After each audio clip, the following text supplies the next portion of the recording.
नमस्कार दोस्तों, स्वागत है आपका आज के मुख्य समाचारों में। जी हां दोस्तों, आपको यहां पर देखने को मिलेंगी सुबह से लेकर शाम तक की तमाम बड़ी खबरें मुख्य समाचार ब्रेकिंग न्यूज अपडेट्स के रूप में। तो चलिए दोस्तों, जान लेते हैं आज की पहली बड़ी खबर। प्रधानमंत्री मोदी ने एशियाई खेलों से लौटे खिलाड़ियों से कहा, आपके प्रदर्शन से पूरा देश गर्व का अनुभव कर रहा है। जी हां दोस्तों, प्रधानमंत्री नरेंद्र मोदी हांगझोउ एशियाई खेलों में भाग लेकर लौटे भारतीय दल से मंगलवार को मेजर ध्यानचंद नेशनल स्टेडियम में मुलाकात कर रहे हैं और यहां एशियाई खेलों में देश ने अब तक का सबसे बेहतरीन प्रदर्शन किया। इसकी शुभकामनाओं के लिए प्रधानमंत्री वहां पहुंचे। भारतीय एथलीटों के दल को संबोधित करते हुए उन्होंने कहा कि आज जब आप सफल होकर आए हैं तो मुझे लग रहा है कि हमारी सही दिशा है। विदेशी धरती पर सबसे ज्यादा मेडल भारत ने इस बार ही जीते हैं। पीएम मोदी ने कहा कि मुझे गर्व है कि हमारी नारी शक्ति ने एशियाई खेलों में बहुत अच्छा प्रदर्शन किया। यह भारत की बेटियों के सामर्थ्य के बारे में बताता है। उन्होंने खिलाड़ियों से कहा कि 100 पार की मेडल टैली के लिए आपने दिन रात एक कर दिया। एशियन गेम्स में आप सभी खिलाड़ियों के प्रदर्शन से पूरा देश गौरव का अनुभव कर रहा है। पीएम मोदी ने कहा कि इस बार मेडल तालिका में कम उम्र के बहुत से एथलीट्स ने अपनी जगह बनाई। जब कम उम्र के एथलीट ऊंचाई को पाते हैं तो वे हमारे खेल राष्ट्र की पहचान बनते हैं। यह खेल राष्ट्र की निशानी है। मैं उन्हें डबल बधाई देता हूं। इसके बाद दोस्तों, अगली बड़ी खबर। हमास इजराइल में जारी जंग को लेकर इस्लामिक दुनिया आई एक्शन में, उठाया बड़ा कदम। जी हां दोस्तों, इजराइल और फिलिस्तीन आतंकी संगठन हमास के बीच जारी जंग के बीच इस्लामिक दुनिया में हलचल बढ़ गई है। इजराइल फिलिस्तीन जंग को लेकर सऊदी अरब ने मंगलवार को 57 मुस्लिम देशों के संगठन ऑर्गेनाइजेशन ऑफ कोऑपरेशन की आपात बैठक बुलाने की मांग की है। ओआईसी ने गाजा के खिलाफ इजराइल की जवाबी कार्रवाई की निंदा करते हुए कहा कि अंतर्राष्ट्रीय प्रस्तावों की अनदेखी के लिए इजराइल जिम्मेदार है। इसके अलावा 22 देशों के संगठन अरब लीग ने भी बुधवार को एक आपात बैठक बुलाई। अरब लीग के क्षेत्रीय ब्लॉक के अनुसार हमास द्वारा इजराइल पर किए गए अटैक के बाद इजराइल की जवाबी कार्रवाई पर चर्चा करने के लिए अरब लीग के सदस्य देशों के विदेश मंत्री बुधवार को मुलाकात करेंगे। अरब लीग के डिप्टी चीफ होसेम जाकी ने बयान जारी करते हुए कहा कि कायरो में होने वाली इस बैठक में अरब देशों और अंतर्राष्ट्रीय स्तर पर की जाने वाली कार्रवाइयों पर बात होगी। इसके बाद दोस्तों, अगली बड़ी खबर। सांसद संजय सिंह की रिमांड 13 अक्टूबर तक बढ़ी। ईडी ने कोर्ट से कहा शराब घोटाले में उनके खिलाफ घूस मांगने के सबूत।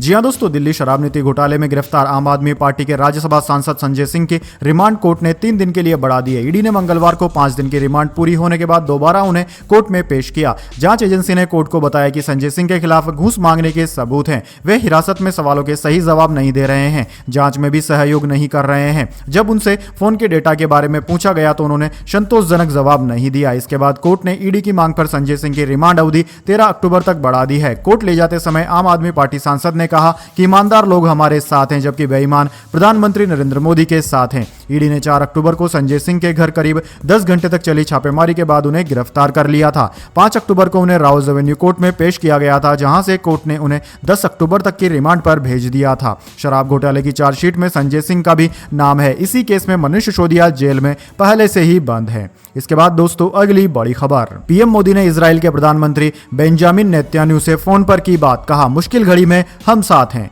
जी हां दोस्तों, हमास के किए गए रॉकेट हमले के बाद जारी जंग के बीच प्रधानमंत्री मोदी ने इजराइल के प्रधानमंत्री बेंजामिन नेतन्याहू से फोन पर मंगलवार को बात की। पीएम ने सोशल मीडिया एक्स पर पोस्ट कर लिखा, मैं प्रधानमंत्री नेतन्याहू का फोन करके मुझे स्थिति पर अपडेट देने के लिए धन्यवाद देता हूं। भारत के लोग इस मुश्किल घड़ी में इजराइल के साथ मजबूती से खड़े हैं। भारत आतंकवाद के सभी रूपों की कड़ी निंदा करता है। पीएम मोदी ने फिलिस्तीन के चरमपंथी संगठन हमास के शनिवार को इजराइल पर किए गए रॉकेट हमलों को पहले भी आतंकी हमला करार दिया था। उन्होंने एक्स पर शनिवार को लिखा था कि इजराइल में हुए आतंकी हमले की खबर से स्तब्ध हूं। हमारी संवेदनाएं मृतकों के परिवारों के साथ है। इसके बाद दोस्तों, अगली बड़ी खबर। राहुल गांधी बोले मध्य प्रदेश बीजेपी आरएसएस की लेबोरेटरी। शहडोल में कहा यहां मरे लोगों का इलाज होता है। भाजपा नेता आदिवासियों पर पेशाब करते हैं।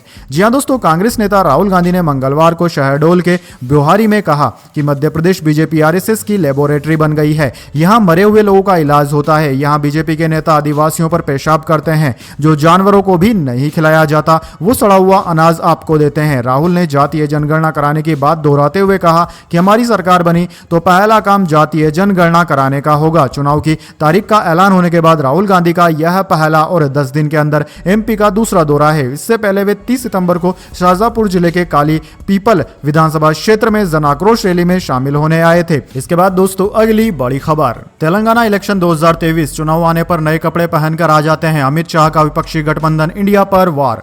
जी हां दोस्तों, केंद्रीय गृह मंत्री अमित शाह तेलंगाना में 30 नवंबर को होने वाले विधानसभा चुनाव को लेकर यहां के दौरे पर हैं। उन्होंने मंगलवार को राज्य के आदिलाबाद में एक जनसभा को संबोधित करते हुए कांग्रेस का जिक्र कर विपक्षी गठबंधन इंडिया पर हमला किया। बीजेपी के वरिष्ठ नेता अमित शाह ने विपक्षी गठबंधन इंडिया की ओर इशारा करते हुए कहा कि आपको बताना चाहता हूं कि कांग्रेस वाले चुनाव आने पर नए कपड़े पहनकर आ जाते हैं। मैं राहुल बाबा से पूछना चाहता हूं कि कांग्रेस वाली यूपीए की सरकार थी तो आदिवासियों के कल्याण के लिए 2013-14 में 24,000 करोड़ रुपए का बजट था। ये 2023-24 में बढ़कर 1,24,000 करोड़ रुपए का हो गया। अमित शाह ने आगे कहा कि इंडिया गठबंधन वाली सभी पार्टियां और सीएम केसीआर भी कश्मीर में धारा 370 को हटाने का विरोध कर रहे थे। धारा 370 के हटने से अब कश्मीर भारत का अभिन्न अंग बन गया है। अमित शाह ने दावा किया कि तेलंगाना के मुख्यमंत्री केसीआर ने गरीबों, दलितों, आदिवासियों और किसानों के लिए काम नहीं किया। केसीआर ने 10 साल में केवल एक ही योजना पर काम किया कि कैसे अपने बेटे केटी रामाराव को मुख्यमंत्री बनाया जाए।